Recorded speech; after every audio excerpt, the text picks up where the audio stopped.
Imagine that I told you that there exists a person who holds a bachelor's degree in political science and a master's degree in philosophy. And imagine that I had a little clip for you in which this person can be seen and heard talking about Trump. And imagine that this clip was recorded in October of 2016, just before the elections. What would such a well-learned person say? Taking into consideration that this person holds a bachelor's degree in political science and a master's degree in philosophy, what would you expect such a person to say? Such a well-learned, well-developed individual would know everything about democracy, and that democracy is the only way in which a revolution can take place in a peaceful and gradual manner. Such a well-learned person would also know that this can imply that an establishment gets removed and replaced with a new establishment, while the underlying democratic system remains in place. Such a person would know that in a democratic nation-state, the people decide, because a nation-state is that which enables the right to self-determination of those people to express itself. The nation-state is of the people. Such a well-learned individual, without a doubt, would also know that the people aren't always rational and tend to make their choice based on gut feeling. And such a person would know that this doesn't matter, because the wisdom of the crowd as a whole will lead the nation in the right direction, even when this new direction is very different from the previous one. If this well-studied individual were to interact with somebody who didn't study at a university, and who, for example, wrote an article claiming that Trump wants to have a fascistoid rebellion, this well-learned individual were to correct this person by saying something along the lines of, "You have the right to have an opinion, but in a democracy it sometimes happens that a candidate with whom you strongly disagree is able to represent a large part of the population. This doesn't mean that this person is a fascist." He would speak in this manner because he knows everything about politics and philosophy, especially Western philosophy, and the importance of democracy. He would then continue by saying, "Whenever the difference in opinion between those in power and the people gets too big, a new candidate can emerge, who is able to identify a need that the people have, but which isn't being fulfilled by the current elites. The fact that this need might be emotional rather than rational doesn't matter. Might this new candidate win, the distance between the people and the elites has been reduced, and the corrective mechanism that democracy is has functioned perfectly well. If this new candidate doesn't win, the distance between the people and the current elite wasn't enough of a problem,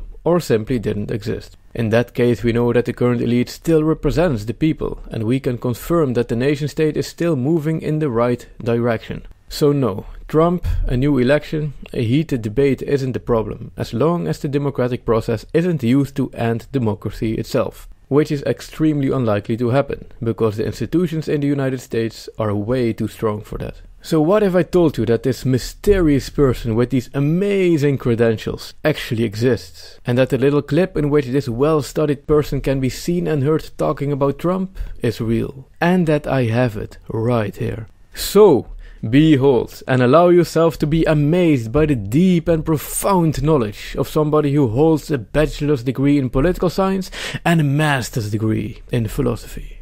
Trump is zo'n reusachtige bedreiging omdat hij ontzettend goed, ik weet niet of je het knap kan noemen, inspeelt op hele valide grieven in de samenleving.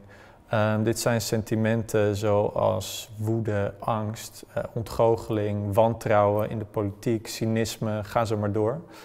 En Trump is ontzettend goed, net als zijn West-Europese counterparts, in het kanaliseren van deze sentimenten en het herleiden hiervan tot een soort blinde woede en een hele irrationele angst.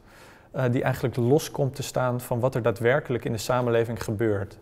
So what you just witnessed is the result of a dumbing down of the academic world in Western and Northern Europe. This kid has amazing credentials, but doesn't understand democracy, and thinks that a candidate who challenges the establishment is dangerous, shocking, a huge threat, etc. This kid exists within an ideological bubble, and he doesn't know how to engage in critical thinking. He has taken over and internalized the disdain that the current elites have for the people and their fear of the democratic process. Dit zijn sentimenten zoals woede, angst, ontgoocheling, wantrouwen in de politiek, cynisme, ga zo maar door. Instead of pathologizing the will of the people by talking about fear and anger, A political scientist should start with the right to self-determination of the people and democracy, and go from there. So because of the education, or indoctrination, that this kid has received, he now basically shares the same world view as the people who are members of the European Commission. What they all have in common is a disdain towards the people, a lack of critical thinking, and a deep fear of democracy itself. Political opponents they call populists, and they basically demonize them and no longer believe in an open and honest discussion. And guess where this kid works? This kid works for the European Commission. Isn't it interesting how these leftists always carefully select those people who share the same biases as themselves? So if you want to work for the European Commission, you just have to bash Trump, bash his quote-unquote Western European counterparts, stay in your ideological bubble, do not engage in critical thinking, and you're good to go. Virtue signaling your way to the top. Also, do you remember the article written by the uneducated person that thinks that Trump wants a fascistoid revolution? Well, this article is actually written by this kid. So a person who holds a bachelor's degree in political science and a master's degree in philosophy writes an article demonizing a candidate during an election, claiming that this candidate wants a fascistoid revolution. Just think about that. The level of intellect that is the standard at these philosophy faculties and political science faculties is nothing but infantile. It is simply scandalous how bad the universities have become. This has nothing to do anymore with critical thinking and truth seeking. And what is the result of this for Europe? The result is that people who don't know how to engage in critical thinking, who are mentally lazy and who have never actually been intellectually challenged or have had a discussion with somebody who disagrees with them, are basically at the top of the pyramid. This leads to the elites consistently making the wrong decisions, which will harm Europe and the European population. They will then be unable to realize that their decisions are harming the European population. Because any noise made by the European population, they will simply interpret as fear and hatred and xenophobia and bigotry and populism and so on, which disenables them from learning from their own mistakes. A reflection of this can be seen in figures like Guy Verhofstadt. Any political opponent they will simply label using words such as fascist and populist, which is very easy and prevents them from having to engage in critical thinking. So here you have it, the deep wisdom that only a person who has a bachelor's degree in political science and a master's degree in philosophy can possess.